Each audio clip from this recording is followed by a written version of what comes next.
जय हिंद प्यारे साथियों। हिंदी का एक और प्रैक्टिस सेट हम करेंगे। जो उत्तर प्रदेश पुलिस कांस्टेबल री एग्जाम जो अब होने वाला है, कब उसकी डेट आ जाए पता नहीं।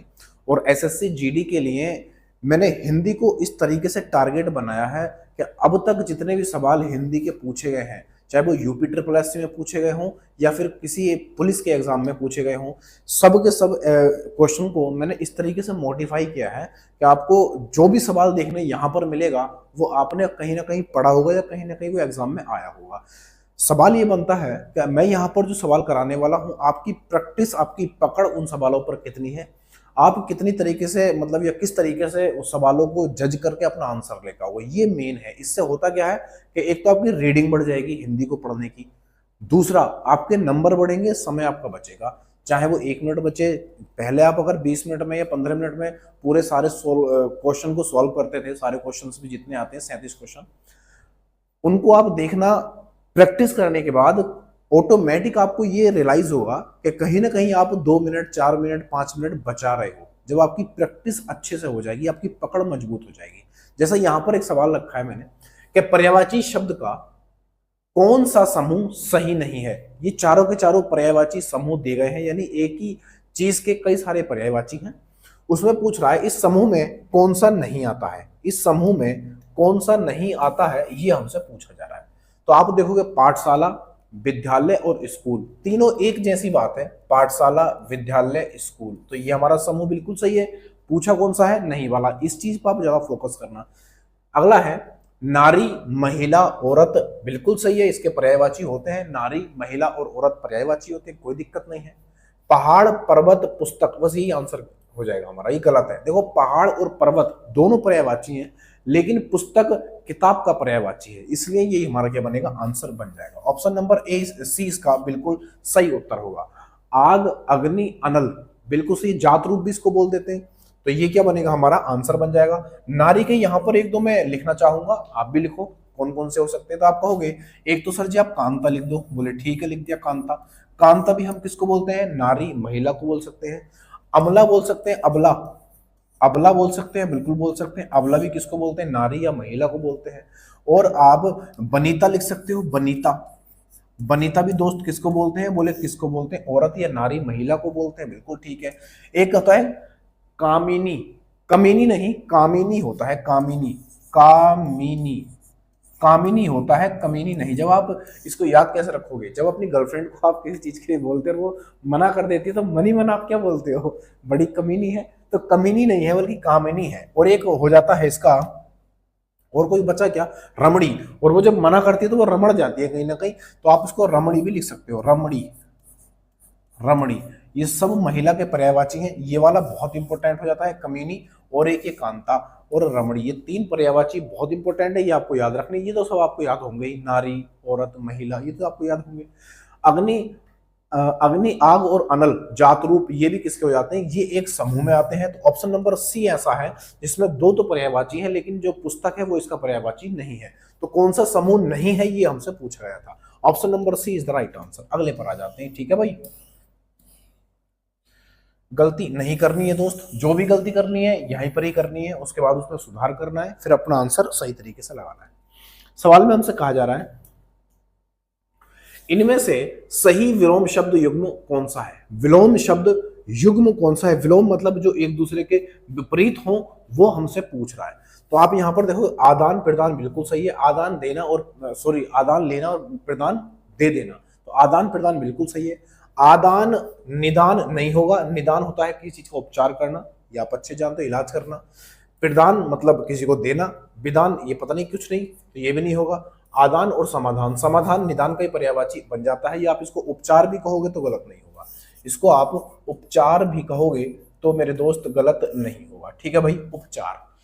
तो आंसर कौन सा बनेगा, बोले आंसर ऑप्शन नंबर ए बन जाएगा, बिल्कुल सही आंसर। आदान प्रदान एक दूसरे क्या है, विलोम हो जाते हैं, विपरीत हो जाते हैं, ठीक है भाई। अगले पर आ जाते हैं। सवाल नंबर अगला ये रहा मेरे लल्ला, क्या कह रहा है, मैं रोज पढ़ता हूं, वाक्य में क्रिया विशेषण का भेद बताना है। वाक्य में क्रिया विशेषण का भेद बताना है। आप अच्छे से जानते हो यहां पर जो क्रिया विशेषण हमसे पूछा जा रहा है, क्रिया विशेषण क्या होता है। आप कहोगे क्रिया की विशेषता बताने वाले शब्द को ही हम क्या बोलते हैं, क्रिया विशेषण बोलते हैं। अब आपको क्रिया क्या होता है, देखो एक मूल धातु होती है, जैसे मैं यहाँ पर लिख देता हूँ मूल धातु खेल, मैंने यहाँ पर लिखा खेल, और इसमें अगर मैं ना प्रत्यय लगा दूंगा तो ये बनेगा खेलना। क्या बनेगा दोस्त, ये बनेगा खेलना, खेलना, ये क्या बना, खेलना बना। अब खेलना क्या है, आप कहोगे ये तो क्रिया है, ये क्रिया। अब इस क्रिया की मैं विशेषता अगर कुछ बताऊं, जैसे मैं सेंटेंस यहां पर लिखता हूं, एक सेंटेंस आप भी सोचो, आप भी एक ऐसा कोई सेंटेंस सोचो, जैसे राम, राम बहुत तेज, बहुत तेज खेलता है, बहुत तेज खेलता है, ये मैंने एक वाक्य लिखा। अब यहां पर आप देखोगे तो ये खेलना या खेलता है, ये क्या है, क्रिया है, और इसकी विशेषता क्या बताई जा रही है, बहुत तेज। यानी कि क्रिया की विशेषता जो बताता है उसी को हम दोस्त क्या बोलते हैं, क्रिया विशेषण बोलते हैं। ये चीज आपको अब समझ में आ गई, क्रिया विशेषण, क्रिया विशेषण उसको क्या बोलते हैं दोस्त, उसको क्रिया विशेषण बोल देते हैं। तो आप यहां पर देखोगे तो बहुत तेज यहां पर क्या है, ये क्रिया विशेषण है। किसकी विशेषता बताई, मतलब खेलने की इन्होंने विशेषता बताई। खेलना यहाँ पर क्या है, बोले क्रिया है, काम खत्म पैसा हजम। लेकिन हमसे पूछा है भेद, ये कौन सा भेद है, कौन सा भेद है, रोज खेलता है। आप यहाँ पर देखोगे तो पढ़ता है, यहाँ पर है मैं रोज पढ़ता हूं, तो पढ़ना क्या है, एक क्रिया है। इसकी विशेषता क्या बताई गई है, बोले रोज बताई गई है। अब ये रोज कैसा विशेषण है, आपको स्थानवाचक, क्या यहाँ पर स्थान की बात हुई है, बोले नहीं हुई, तो ये नहीं बनेगा। क्या यहाँ पर रीतिवाचक, इसमें क्या एक रीति आप कह सकते हो, एक एटीट्यूड की बात हुई है क्या, बिल्कुल नहीं हुई है, रोज की बात हो रही है। तो रोज मतलब क्या, रोज हर समय टाइम पे, यानी कि यहाँ पर काल की बात हो रही है। ऑप्शन नंबर सी इसका आंसर बन जाएगा, कालवाचक क्रिया विशेषण बन जाएगा।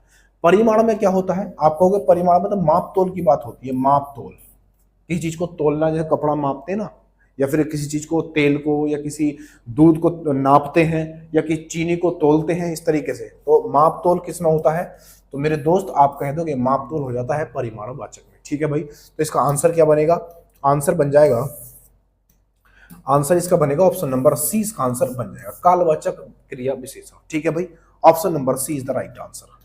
उम्मीद है कि आपको बढ़िया से ये चीज आपके दिमाग में एंटर कर गई होगी, नहीं करी है तो कर जाएगी। अगले पर आ जाते हैं। ये कह रहा है हमसे,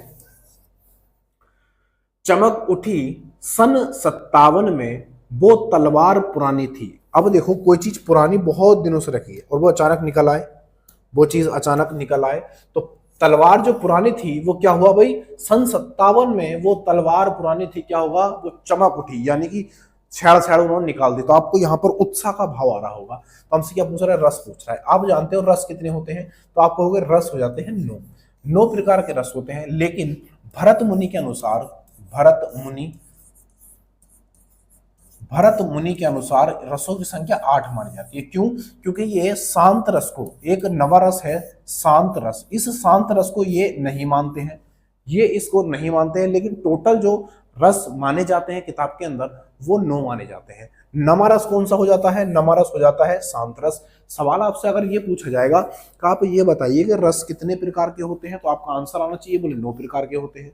अगर सवाल ये पूछा जाए कि भरत मुनि के अनुसार रस कितने होते हैं, तो आप कहोगे 8 होते हैं। बोले कौन सा रस हटा दिया, बोले शांत रस हटा दिया गया है। और इस शांत रस का जो स्थायी भाव होता है वो क्या होता है दोस्त, तो आप कहोगे इसका होता है निर्वेद, इसका स्थायी भाव होता है निर्वेद। ये कई बार पूछा गया है, ये कई बार पूछा भी गया है कि शांत रस का स्थायी भाव क्या होता है। तो वो कह रहा है चमक उठी सन 57 में वो तलवार पुरानी थी। पुरानी तलवार अचानक चमक उठी, फायला चलाते चमक उठाता, उठती नहीं उसकी तलवार, तो चलता रहता है वो। तो यहाँ पर वीर रस का भाव आपको कहीं ना कहीं आ रहा होगा, उत्साह का भाव आपको यहाँ पर आ रहा है। तो वीर रस का जो स्थायी भाव होता है वो उत्साह हो जाता है। उत्साह क्या होता है दोस्त, उत्साह हो जाता है। और भक्ति रस की अगर मैं बात करूं तो भक्ति रस का जो स्थायी भाव होता है वो होता है अनुराग। क्या होता है, अनुराग, अनुराग हो जाता है दोस्त। हास्य रस का स्थायी भाव हास हो जाता है। क्या हो जाता है दोस्त, बोले हास हो जाता है। श्रृंगार रस का स्थायी भाव क्या होता है, कई बार सवाल ये बिल्कुल नॉर्मल सवाल पूछे जाते हैं, आपसे पूछ लेगा कि श्रृंगार रस का स्थायी भाव क्या होता है, तो आपका जवाब आ जाना चाहिए, इसका होता है रति। क्या होता है दोस्त, रति। अगर रति आपको नहीं मिलेगा ऑप्शन में तो आपको फिर प्रेम मिलेगा। क्या मिलेगा, प्रेम। तो रति या प्रेम किसका स्थायी भाव होता है? बोले श्रृंगार रस का। तो ऑप्शन नंबर 20 का आंसर हो जाएगा। चमक उठी सन 57 में, वो तलवार पुरानी थी, उत्साह का भाव हो रहा है, वीर रस इसका आंसर हो जाएगा। अगले पर आ जाते हैं। अगला सवाल क्या कह रहा है, देखना दोस्त। इसमें कह रहा है हमसे, मैंने बाजार से कपड़ा खरीदा, मैंने बाजार से कपड़ा खरीदा। इसमें क्या कह रहा है, मैंने बाजार से कपड़ा खरीदा। रेखांकित का कारक बताइए, रेखांकित का कारण बताइए। देखो यहां पर आपको बिल्कुल साफ साफ नजर आ रहा होगा, मैंने बाजार से कपड़ा खरीदा। क्या खरीदा? बोले कपड़ा खरीदा। तो यहाँ पर जो से आ रहा है ये इसी की अनुभूति करेगा, क्योंकि यहाँ पर ये कपड़ा क्या है? कपड़ा एक ऑब्जेक्ट है, कारक कारक है यानी कर्म है। और कैसा है ये, किसका प्रभाव किस पर पड़ेगा? से पर पड़ेगा। तो इसमें क्या बनेगा? कर्ण बन जाएगा से। देखो यहाँ पर 8 जो हमारे कारक होते हैं, कारक कितने होते हैं? बोले 8 हो जाते हैं। कौन से हो जाते हैं? कर्ता ने कर्म को कर्ण से संप्रदान के लिए अपादान से संबंध काकी के संबोधन, ये टोटल मिलाकर कितने हो जाते हैं? बोले 8 हो जाते हैं। तो 8 में अगर मैं इसकी पहचान आपको बताऊं तो इसमें होता है मैं, पर और ऊपर। मैं पर ऊपर ये अधिकरण की पहचान हो जाती है। और इसमें समय भी होता है। अगर मैं समय की बात भी इसमें करूं तो गलत नहीं होगा। तो इसमें समय भी हो जाता है। कर्ण में क्या होता है? कर्ण में होता है साधन, यानी से का प्रयोग होता है इसमें, यानी इसकी पहचान से होती है, जैसे यहाँ पर है ना से। लेकिन ये किसके लिए आता है? साधन के लिए। ये किसके लिए आता है? साधन के लिए। आपको यहाँ पर कोई साधन ही नहीं है, बाजार है नहीं, बाजार से खरीदा है। कैसे? बाजार से खरीदा। जैसे मैं अपनी बात करूं, जैसे मैं साइकिल से या बाइक से बाजार जाता हूं, तो यहाँ पर क्या हो रहा है भाई? से तो अपदान में भी आता है, लेकिन उसमें क्या होता है? अलगाव की बात होती है। आप कहोगे ये से तो अपादान कारक में भी आता है, आपकी बात बिल्कुल सही है, अपादान में भी आता है। लेकिन मेरे दोस्त ये जो से इसमें आता है ना अपादान में, ये यहाँ पर अलगाव की बात करता है। अलगाव, यहाँ पर ये अलगाव यानी अलग होने की बात करता है, अलग पृथक्करण की बात करता है, अलगाव होने की। जैसे पत्ता पेड़ से गिरा या लड़का चारपाई से गिर गया, तो चारपाई और लड़का जुदा हो गए, अलग अलग हो गए, तो चारपाई से गिर गया, तो यहाँ पर अलगाव की बात होती है। ठीक है भाई, तो ऑप्शन नंबर 20 का बिल्कुल सही हो जाएगा। ठीक है भाई, यहाँ पर कर्म इसके को पहचान होती है, कर्म की को होती है, कर्ता ने होती है, इसकी पहचान क्या होती है? ने हो जाती है। ऑप्शन नंबर 20 का आंसर हो जाएगा। अगले पर आ जाते हैं। सवाल नंबर अगला ये रहा मेरे अल्लाह, क्या कह रहा है भाई? ये कह रहा है अपराध बोध से होने वाली गिलानी वाक्यांश के लिए एक शब्द बताइए। वाक्यांश के लिए एक शब्द बताइए। बड़ा अच्छा सवाल है। तो अपराध बोध से होने वाली गिलानी वाक्यांश के लिए एक शब्द, ये एक वाक्य है पूरा। और हमसे क्या पूछ रहा है? मान लो आपने कोई अपराध कर दिया, फिर आपको उसमें अफसोस हो रहा है कि यार मुझे ऐसा नहीं करना चाहिए था, मैंने गलत किया। तो ऐसे जो आपको पश्चाताप होता है उसी को बोलते हैं आत्मगिला, उसी को क्या बोलते हैं? गिलानी बोलते हैं। जो आपको खुद अपने आप पर कहते नहीं कि शर्म आ रही है, मुझे ऐसा नहीं करना चाहिए था, है ना, तो उसको पश्चाताप बोलते हैं। ऑप्शन नंबर 20 का बिल्कुल सही हो जाएगा। लज्जा आप अच्छे जानते हो, ये शर्म एक हया होती है, एक शर्म होती है, इसको हम शर्म बोलते हैं। कि मुझे कहते नहीं कि मुझे शर्म आ रही है। ज्यादातर लज्जा या शर्म लड़कियों को या औरतों को ज्यादा आती है। निंदा ये आलोचना होती है, एक तरह की आलोचना, ये आलोचना हो जाती है। आलोचना या फिर आप इसको बुराई भी कहोगे तो गलत नहीं होगा, बुराई भी कहोगे तो गलत नहीं होगा। ठीक है, आत्मगिलानी यानी कि खुद अंदर अंदर घुट रहे हैं वो वाली बात। तो आप कोई अपराध कर देते हो, अपराध करने के बाद जो आपको अफसोस होता है उसी को हम पश्चाताप बोलते हैं। अगले पर आ जाते हैं। सवाल नंबर अगला ये रहा मेरे लल्ला, क्या कहना चाह रहा है दोस्त? इसमें कह रहा है साहित्य में रस का अर्थ होता है। साहित्य में रस का अर्थ होता है। रस का क्या अर्थ होता है भाई साहित्य में? साहित्य में रस आप मैंने अभी बताया था, रसों की संख्या टोटल पूछेगा तो 9 होती है।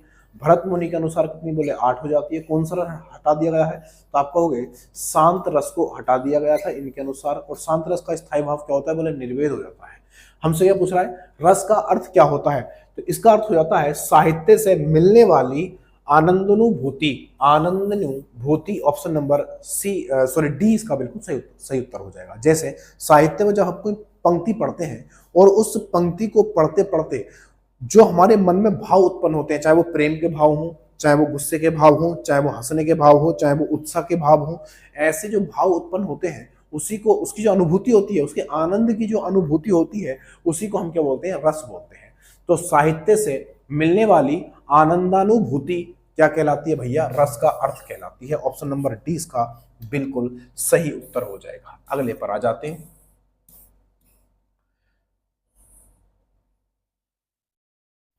क्या कह रहा है भाई, ये कह रहा है वचन किसका बोध कराता है, वचन किसका बोध कराता है। वचन कहते नहीं, एक वचन, बहुवचन, ये होते हैं। देखो हिंदी में जो वचन होते हैं, मैं आपको बता दूं, जो हिंदी में वचन होते हैं, हिंदी हिंदी में जो वचन होते हैं वो दो हो जाते हैं। कौन कौन से, बोले एक वचन, एक वचन होता है पहला, और दूसरा हो जाता है बहुवचन। बहुवचन एक होता है एक वचन, दूसरा बहुवचन। लेकिन संस्कृत में, अगर मैं संस्कृत की बात करूं, संस्कृत में तीन हो जाते हैं। बोले कौन कौन से, बोले एक तो हो जाता है एक वचन, दूसरा हो जाता है बहुवचन, और तीसरा कौन सा होता है, तीसरा हो जाता है द्विवचन। द्विवचन संस्कृत में कितने होते हैं, तीन, एक दो तीन, दो तो यही वाले होते हैं और तीसरा हो जाता है द्विवचन। लेकिन हमें क्या पढ़ना है, हमें सिर्फ ये वाला पढ़ना है, हिंदी वाला पढ़ना है। हिंदी में सिर्फ दो ही वचन होते हैं, एक वचन और बहुवचन।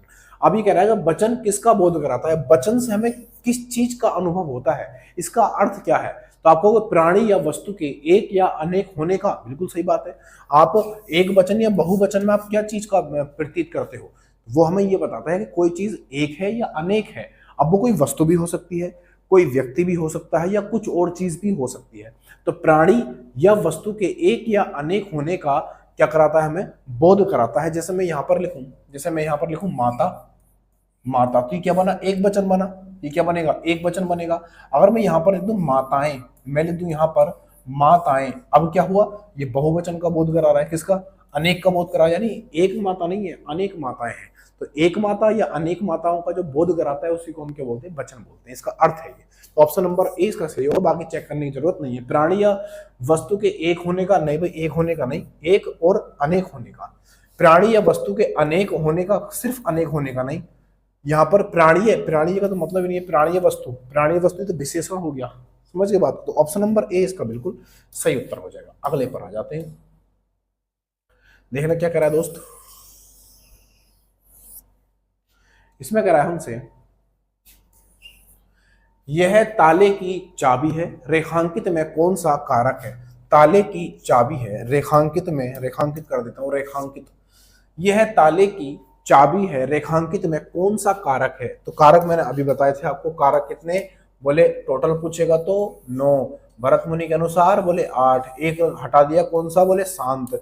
मैं इसको इसलिए बार बार दोहरा रहा हूं कि आपको जब आपके सामने जब ये सवाल पूछा जाए ना कि भरत मुनि के अनुसार कितने रस हैं, तो आप बिना कुछ सोचे समझे, अगर आप कुछ भी ना सोचो ना, आंख बंद करके भी आपका आंसर कितना आना चाहिए, बोले 8 आना चाहिए। क्या पता आपसे ये पूछ ले कि ऐसा कौन सा रस है जिन्हें भरत मुनि नहीं मानते, तो आपको वो शांत रस है। क्या कहोगे, शांत रस है, जिसका स्थायी भाव निर्वेद होता है। तो यह ताले की चाबी है, रेखांकित में कौन सा कारक है, तो ताले की चाबी होती है। अगर मैं इसको ऐसा लिख दूं, अगर आप ऐसा काकी के करके आंसर निकालोगे तो नहीं आएगा, क्योंकि ये किसको बताता है, ये अलगाव को बताता है अपादान, यहाँ पर से विभक्ति हो जाती है। ठीक है भाई, ये संप्रदान है, ये के लिए दर्शाता है, के लिए, ये के लिए बताता है ना। और करण किसके लिए बताता है, ये भी से को दर्शाता है। लेकिन यहाँ पर क्या होता है, यहाँ साधन की बात होती है, कर्ता ने कर्म को, तो ये ने को दर्शाता है। ठीक है भाई, अब मैं यहां पर कहूं, थोड़ा सा चेंज कर दूं, यह है ताले, यह है ताले के लिए चाबी है ना, के लिए चाबी है। जैसे मेरे पास चाबी है तो आप कहोगे किसके लिए है, तो मैं कहूंगा ताले के लिए चाबी है, भाई तुम्हारे लिए थोड़ी ना है। तो इसमें के लिए छुपा देते हैं, इसमें क्या करते हैं, के लिए छुपा देते हैं। आप इसको ऐसे ना पढ़ के ऐसे पढ़ो, यह ताले के लिए चाबी है, तो आपको संप्रदान यहां पर मिल जाएगा। ऑप्शन नंबर ए इसका बिल्कुल सही हो जाएगा। अपदान नहीं हो सकता क्योंकि अलग होने की बात नहीं हो रही, इसलिए ये गलत हो जाएगा। करण नहीं मिल सकता क्योंकि साधन नहीं है कोई, इसलिए ये गलत हो जाएगा। कर्ता, यहाँ पर कोई काम करवा नहीं रहा किसी से, इसलिए ये भी गलत हो जाएगा। ऑप्शन नंबर ए इसका आंसर बिल्कुल सही हो जाएगा। ठीक है भाई, अगले पर आ जाते हैं।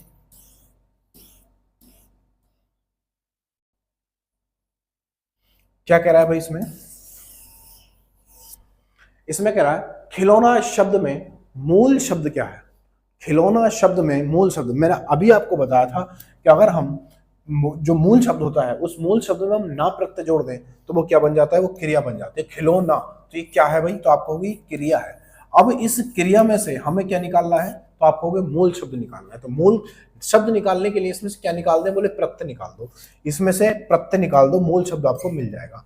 तो अगर मैं इसका तोड़ूं, अगर मैं इसको तोड़ूंगा, जैसे खिलौना है लिखा मैंने यहाँ पर खिलौना, जैसे मैंने यहाँ पर खिलौना लिखा, तो खिलौना जब मैं तोड़ूंगा, तोड़ने का मतलब है कि मुझे यहाँ से मूल शब्द अलग करना है और प्रत्यय निकालना है। तो आप कहोगे खिलौना में आप लिख दो खेल। खेल यहाँ पर क्या हो जाएगा भाई? मूल शब्द हो जाएगा खेल। इस खेलना में ओना जुड़ा हुआ, खेलना, खेल प्लस ना, या ओना कर दो, ओना। अब मैंने यहां पर निकाल दिया मूल शब्द क्या है इसमें? बोले खेल, इसमें मूल शब्द है। तो खिलौना में क्या पूछ रहा है हमसे? हमसे मूल शब्द पूछ रहा है, तो यहाँ पर क्या बनेगा? खेल बन जाएगा। ऑप्शन नंबर 20 का बिल्कुल सही उत्तर हो जाएगा। यहाँ पर जो ओना लिखा हुआ है क्या है? हमारा प्रत्यय है। क्या है भाई दोस्त? प्रत्यय है। यहाँ पर आप ये नहीं कहोगे इसमें ना है। अगर इसमें ना प्रत्यय निकाल दोगे तो यहाँ पर इसमें ऐसा होता, फिर ये खेलना होता, खेलना, यहाँ पर खेलना। अगर आप इस तरीके से लिखा हुआ होता है खिलौना है, खेलना नहीं है, तो यहाँ पर खेलना होता तो आप यहाँ पर निकालते खेल और प्रत्यय निकाल देते ना, तब ये बनता खेलना। ठीक है भाई, बात समझ में आई तो बोलो हाँ। अगले पर आ जाते हैं। क्या कह रहा है भाई इसमें? इसमें कह रहा है प्रति प्लस आघात का संधि रूप क्या है? प्रत्यय प्लस आघात का संधि रूप क्या है? अगर आप यहां पर देखोगे तो ई प्लस आ, ई प्लस आ, ई प्लस आ, आप यहां पर देखोगे ई प्लस आ किसको जोड़ेगा? तो आप कहोगे ई प्लस या, मतलब या को जोड़ देगा। और इसमें जो तय बना हुआ है ये आधा हो जाएगा। क्या बनेगा? ये आधा हो जाएगा। यानी कि जब आप इसको जोड़ोगे तो ये बनेगा प्रत्याघात। प्रत्याघात, देखो यहाँ पर प्रति पूरा लिखा हुआ है यहाँ पर, तो तीनों ही गलत हो गए, तीनों ही गलत हो गए। पहले ही आंसर हमारा हो जाएगा, क्योंकि ये आधा बनेगा, पूरा नहीं बनेगा। अब मैं आपसे कहूँ इसमें संधि कौन सी है, तो आप कहोगे ये संधि हो जाती है यण संधि। कौन सी दोस्त? ये बन जाती है यण संधि। तो यण संधि का जो उदाहरण है, एग्जाम्पल है, यण संधि का जो एग्जाम्पल है वो क्या बन जाएगा? प्रत्याघात बन जाएगा। अगर मैं आपसे ये कहूं कि संधि कितने प्रकार की होती है, तो आप कहोगे संधि 3 प्रकार की हो जाती है। संधि 3 प्रकार की हो जाती है। अगर मैं कहूं कि ऐसी कौन सी संधि है, एक सवाल बनता है कि ऐसी कौन सी संधि है जिसके 5 भेद होते हैं, तो आप कहोगे वो होती है स्वर संधि। कौन सी? स्वर संधि। स्वर संधि एक ऐसी संधि है जिसके 5 भेद होते हैं। सवाल कई बार ऐसे पूछ ले जाता है। अगर मैं सबके भेद बताऊं तो क्लास लंबी होगी, मजा भी नहीं आएगा। बाकी थोड़ी थोड़ी चीजें मैं आगे बताता रहूंगा। तो संधि कितनी होती है? बोले 3 हो जाती हैं। आप बताओ कौन कौन सी होती है? तो आप कहोगे तो स्वर संधि, चलो बता देता हूँ। एक होती है स्वर संधि, दूसरी हो जाती है व्यंजन संधि, और तीसरी कौन सी हो जाती है? विसर्ग संधि। तीनों अगर मैं लिख दूं यहाँ पर, अगर मैं तीनों यहाँ पर लिख देता हूँ, चलो लिख ही देता हूँ। जैसे 3 संधि है, तो पहली संधि कौन सी? पहली संधि कौन सी? तो आप कहोगे पहली संधि हो जाती है स्वर संधि। पहली हो जाती है स्वर संधि। दूसरी हो जाती है व्यंजन संधि। कौन सी? व्यंजन संधि हो जाती है। और तीसरी कौन सी हो जाती है? तो आप कहोगे तीसरी हो जाती है विसर्ग संधि। कौन सी दोस्त? विसर्ग संधि, जिसमें विसर्ग लगे हुए होते हैं। विसर्ग कैसे होते हैं? ऐसे होते हैं विसर्ग। ठीक है भाई। अब इस स्वर संधि के 5 भेद हो जाते हैं। ठीक है भाई, इसके 5 भेद हो जाते हैं। 5 भेद कौन कौन से हो जाते हैं, चलो वो भी बता देता हूं। 5 भेद होते हैं। पहला होता है गुण संधि, पहला गुण संधि हो जाता है पहला। और दूसरा हो जाता है वृद्धि संधि, वृद्धि संधि, वृद्धि स्वर संधि, स्वर संधि के साथ जोड़ेंगे। गुण संधि, गुण स्वर संधि, वृद्धि स्वर संधि, और तीसरी हो जाती है दीर्घ स्वर संधि, दीर्घ स्वर संधि। और चौथी हो जाती है कौन सी भाई? चौथी हो जाती है आयाधी, आयाधी स्वर संधि। और 5वीं हो जाती है यण स्वर संधि। इसके क्रम उल्टे सीधे हो सकते हैं, मैं मानता हूं, क्योंकि बार बार लिखने में याद नहीं रहता। तो होती कितनी है? इसके जो भेद होते हैं स्वर संधि के, वो 5 हो जाते हैं। 1 2 3 4 5। संधि कितनी होती है? बोले 3 होती है, स्वर संधि, व्यंजन संधि और विसर्ग संधि। अगले पर आ जाते हैं। सवाल नंबर अगला ये रहा मेरे नजर। क्या कह रहा है इसमें? सवाल नंबर आपके सामने, जरा बताओ। थोड़ा सा एक घूंट पानी पीऊं। कह रहा है निम्नलिखित में कौन सा वाक्य अशुद्ध है? कौन सा वाक्य अशुद्ध है? इसमें से कौन सा वाक्य अशुद्ध है?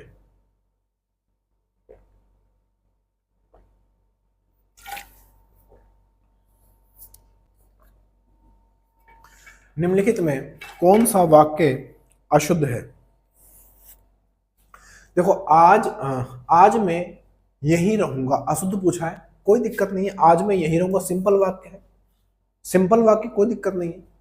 आगे हमसे कह रहा है सज्जन लोग भला ही सोचते हैं, सज्जन लोग भला ही सोचते हैं। अब देखो यहां पर सुपरफ्लुअस का यूज हुआ है, सुपरफ्लुअस का। देखो सज्जन जो होते हैं ना वो लोग ही होते हैं, तो यहां पर लोग लगाने की कोई जरूरत नहीं थी।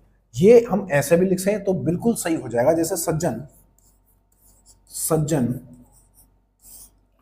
भला ही सोचते हैं, भला ही सोचते हैं। तो सज्जन भला ही सोचते हैं, ये बिल्कुल सही सेंटेंस है। इसमें कह रहा है गलत कौन सा है या अशुद्ध कौन सा है, तो ऑप्शन नंबर 20 का बिल्कुल सही हो जाएगा। बाकी पढ़ लेते हैं। तुम कॉलेज जाते हो, बिल्कुल सिंपल वाक्य है, कोई दिक्कत नहीं, साधारण वाक्य है। अभी तक पत्र नहीं मिला, बिल्कुल सही है, अभी तक पत्र नहीं मिला, ये भी बिल्कुल सही है। तो अशुद्ध कौन सा बनेगा? Option number B. अगले पर आ जाते हैं। क्या कह रहा है इसमें? ये कह रहा देवदास के उपन्यासकारक का नाम क्या है? देवदास के उपन्यासकारक का नाम क्या है? तो आपने कई बार इसको देखा होगा कि शरद चंद्र चट्टोपाध्याय क्या है भैया, इसके उपन्यासकारक हो जाते हैं। जैसे धर्मवीर भारती है, धर्मवीर भारती, तो इनकी कुछ रचनाएं मैं यहां पर लिखता हूं। जैसे एक रचना इनकी है, एक रोदे ठेले पर हिमालय। क्या है भैया? ठेले पर हिमालय, ठेले पर हिमालय हो जाता है। और एक हो जाता है इनका ठंडा लोहा, ठंडा लोहा, ठंडा, सॉरी यहां बिंदी नहीं लगेगी, ठंडा लोहा हो जाता है, ठंडा लोहा, ये भी इन्हीं की रचना हो जाती है, ठंडा लोहा। तीसरे की अगर मैं बात करूंगा तो यहां पर बंद गली का आखिरी मकान, बहुत फेमस रचना है, बंद गली का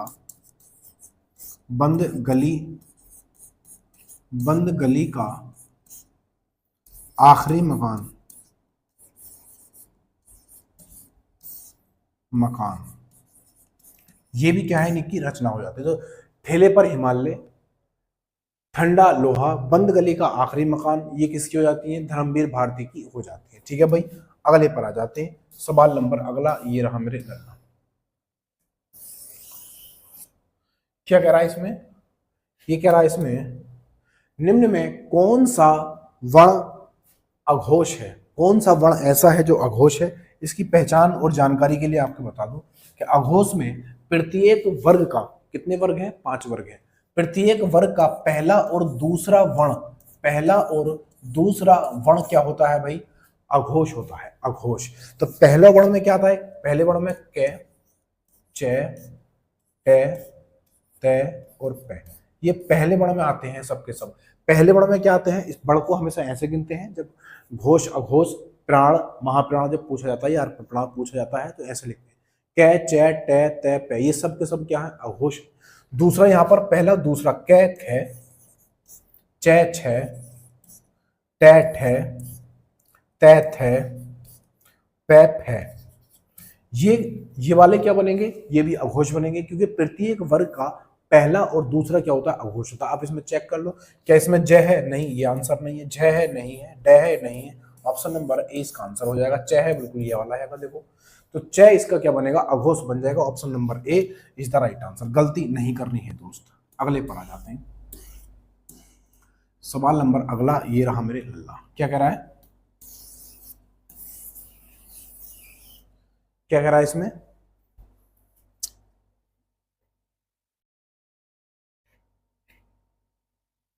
इसमें कह रहा है हमसे जिसे करना बहुत कठिन हो के लिए एक शब्द बताओ। जिसे करना बहुत कठिन हो के लिए एक शब्द बताना है। तो आप कहोगे जिसे करना कठिन हो, तो करना, जिसे करना कठिन हो तो करना है ना, यहाँ पर करना यानी कोई काम करना, काज हो सकता है, इसमें भी करना है। तो ऑप्शन नंबर क्या बनेगा? नहीं, ऑप्शन नंबर बी नहीं, बल्कि इसका आंसर रहेगा ए। आंसर रहेगा इसका ए। कर यहाँ पर है दुष्कर। जिसे करना बहुत कठिन हो उसे बोलेंगे दुष्कर, क्योंकि पुष्कर का अर्थ होता है तालाब। तालाब, पुष्कर का अर्थ होता है तालाब। पुष्कर एक मेला भी रखता है राजस्थान में, ये भी आप जानते हो जीएस वाले। दुर्जय, दुर्जय का अर्थ क्या होता है? इसका अर्थ होता है जिसे जीतना कठिन हो। जिसे जीतना कठिन हो, जिसे जीतना कठिन हो, उसके लिए एक शब्द आता है जिसे हम बोलते हैं क्या? दुर्जय। जिसे जीतना कठिन हो, जिसे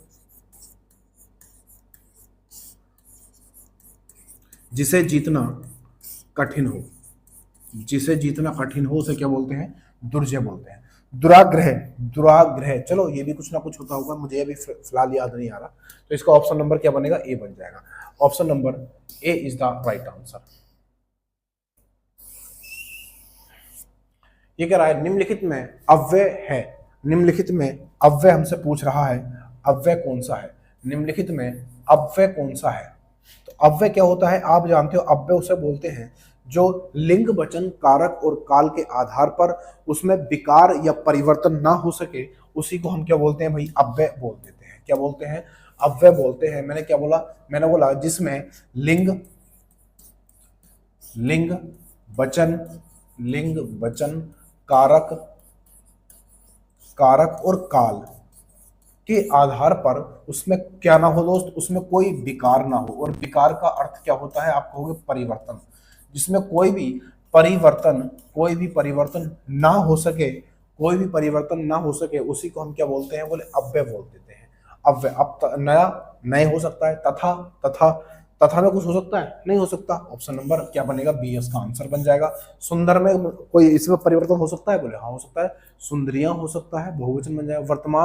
वर्तमान में भी हो सकता है ना? तो ऑप्शन नंबर 20 का बिल्कुल सही हो जाएगा। देखो इसमें अगर मैं अव्यय की बात करूं तो इसमें किंतु आ जाता है। किंतु, परंतु, तथा तो इसके अंदर है ही, तथा, और। देखो ये वाला और जो होता है ये दूसरे को दर्शाता है, लेकिन ये वाला जो और होता है ना, ये वाला जो और होता है इसको बोलते हैं दिशा। ये किसी न किसी डायरेक्शन को बताता है। ये जो होता है ये दूसरा होता है और, तो इसमें कोई परिवर्तन नहीं होता। इसलिए आपका क्योंकि इसलिए ये सब क्या है? एक अव्यय है। समझ रहे बात को? तो इनमें कोई परिवर्तन नहीं हो सकता, ये फिक्स है तो है। अच्छा, परंतु लिखना था मुझे यहाँ पर। तो यहाँ पर क्या बनेगा? ऑप्शन नंबर 20 का आंसर बन जाएगा। अगले पर आ जाते हैं। क्या कह रहा है दोस्त इसमें कह रहा है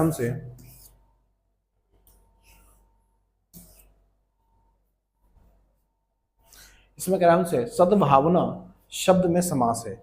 सद्भावना शब्द में समास पूछ रहा है। क्या पूछ रहा है? सद्भावना शब्द में समास पूछ रहा है। तो सद्भावना शब्द में समास, तो अगर मैं ये कहूं सद्भावना यानी कि सत्य की भावना, यानी कि विचार, सत्य की भावना, कोई दिक्कत नहीं होगी। तो यहां पर आप देखो काकी के आ रहा है, और काकी के किस में आते हैं? तो आपको का तत्पुरुष में आ जाते हैं। किसमें? तत्पुरुष में, है ना? इसमें क्या आता है? के समान या है जो। के समान या है जो, इसकी पहचान क्या है? के समान या है जो, इसमें इसकी पहचान होती है। अव्यय भाव में क्या होता है? तो आपको इसमें उपसर्ग लगा हुआ होता है। उपसर्ग, जो मूल शब्द होता है उसके शुरू में क्या होता है? उपसर्ग लगा हुआ होता है। दिगु आप अच्छे जानते हो, दिगु क्या होता है? एक होता है द्वंद, एक होता है दिगु। इसमें क्या होता है? एक पहला वाला जो संख्या विशेषण होता है, और बाद वाला क्या होता है भाई?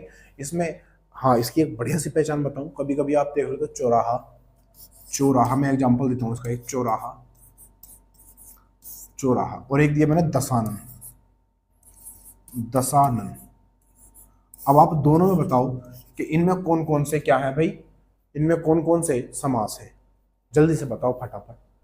कमेंट में भी आप बता सकते हो। अगर अब आप इस समय नहीं बता सकते तो आप कमेंट में भी बता सकते हो। जैसे मैं यहाँ पर चौराहा, देखो इसमें भी संख्या है शुरू में, इसमें भी संख्या है। इसमें चौराहा यानी 4 संख्या है। दशानन इसमें 10 है। तो यहाँ पर आप देखो चौराहा, लेकिन इसके बाद क्या कोई अंग है? नहीं है। जब भी कोई संख्या आपको मिल जाए किसी भी शब्द में और आपसे पूछे समास बताओ, तो आपको कंफ्यूजन में नहीं आना है, कंफ्यूज नहीं होना है। मैं बता रहा हूं क्यों, क्योंकि जिस संख्या के बाद में अगर कोई अंग नहीं है, अंग नहीं है चाहे कुछ भी आ जाए, तो वहां पर होता है द्विगु, तो वहां पर हो जाता है द्विगु समास। ठीक है भाई। और अगर संख्या के बाद में कोई भी अंग आ जाए, दशानन, जैसे यहाँ पर दशानन सिर, किसके, रावण के 10 सिर थे, तो दशानन, तो नन मतलब अंग को दर्शा रहा है, यहां पर क्या है, ये अंग को दर्शा रहा है, सॉरी अंग को नहीं, अंग, ये अंग को दर्शा रहा है। और जब अंग को दर्शाएगा तो यहां पर बनेगा बहुव्रीहि समास, बहुव्रीहि, यहां पर बनेगा बहुव्रीहि। कहीं भी देख लेना, आपका आंसर कभी जिंदगी में गलत नहीं होगा। ठीक है भाई, अगले पर आ जाते हैं। सवाल नंबर अगला ये रहा मेरे लल्ला, क्या कह रहा है इसमें, आपकी प्रैक्टिस में अच्छे से करा दूंगा, ये वादा है, बशर्ते आपको मेरे साथ रहना होगा। समझ रहे बात। ये कह रहा है रामधारी सिंह दिनकर को किस कृति पर साहित्य, एक कीर्ति होगा यहाँ पर, ये कृति नहीं होगा, कीर्ति होगा यहाँ पर, कीर्ति पर, कीर्ति, किस कीर्ति पर साहित्य अकादमी पुरस्कार मिला, साहित्य अकादमी पुरस्कार मिला।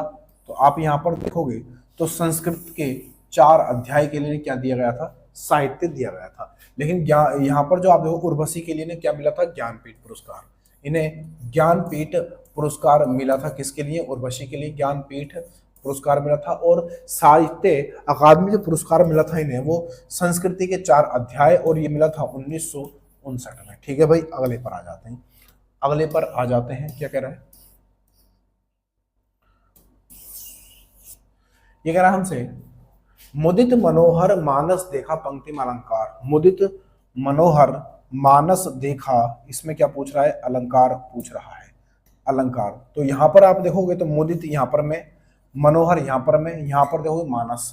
तो जब किसी भी पंक्ति में जब वर्णों की आवृत्ति होती है, बार बार क्या होती है, वर्णों की आवृत्ति होती है, तो वहां पर क्या आता है भाई, तो आपको अनुप्रास। इसमें क्या होता है, वर्णों की आवृत्ति, वर्णों की आवृत्ति, यहां पर वर्णों की आवृत्ति होती है, यानी बार बार वही वर्ण आते हैं। जैसे यहां पर मैं आया हुआ है, तो यहां पर क्या बनेगा, अनुप्रास अलंकार बन जाएगा। यमक में क्या होता है, यहां पर भी आवृत्ति होती है, लेकिन यहां पर शब्दों की आवृत्ति होती है। कैसी भाई, यहां पर शब्दों की आवृत्ति होती है, यहां पर शब्दों की आवृत्ति होती है। उपमा में क्या होता है, उपमा की जो पहचान है वो है इस शब्द, यानी उस वाक्य में आपको सा, सी, से, सरिस, सरिस, सम, ये सब आपको वहां पर वाक्य में, यानी उस लाइन में, उस पंक्ति में आपको मिलेंगे। और जब भी आपको ये मिलेंगे तो वहां पर उपमा अलंकार हो जाएगा। यहाँ पर तुलना की बात होती है, वैसे तो उपमेय और उपमान में तुलना की बात होती है। रूपक में क्या होता है, रूपक में उपमेय और उपमान, और उपमान, उपमेय और उपमान, उपमेय और उपमान में कोई भी अंतर नहीं रहता है, कोई भेद नहीं रहता है। जैसे मैं कहूं कि आपकी तुलना अगर मैं सलमान खान से कर दूं कि आप तो सलमान खान जैसे आप तो सलमान खान लग रहे हो। अगर देखो जैसे यहां पर मैं लिखा सलमान, आप सलमान खान लग रहे हो, लग रहे हो, ये लिखा एक तो मैंने, आप सलमान खान लग रहे हो, एक तो ये लिखा। और दूसरा लिखना आप सलमान खान, आप सलमान खान जैसे, जैसे लग रहे हो। सच में आप लग रहे हो, देखने में तो ऐसे लग रहे हो। आप सलमान खान लग रहे हो, क्या इसमें इनमें से कोई शब्द आया है, यहाँ पर जैसे भी आप लिख सकते हो, जैसे। ठीक है भाई, तो यहाँ पर सलमान, आप और सलमान खान बिल्कुल एक जैसे ही हो गए, कोई अंतर नहीं है रत्ती भर भी। तो इसमें क्या बनेगा, आप कहोगे इसमें बन जाएगा रूपक अलंकार।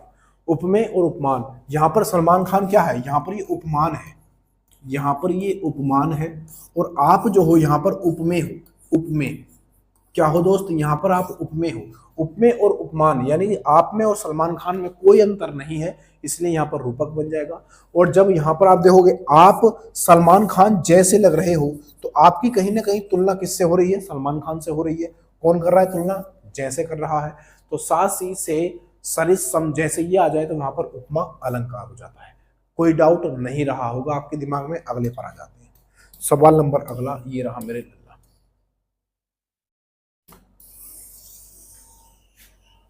गलती नहीं करनी है, ठीक है भाई। निम्नलिखित में कौन सा शब्दालंकार है? निम्नलिखित में कौन सा शब्दालंकार है? शब्दालंकार कौन सा है?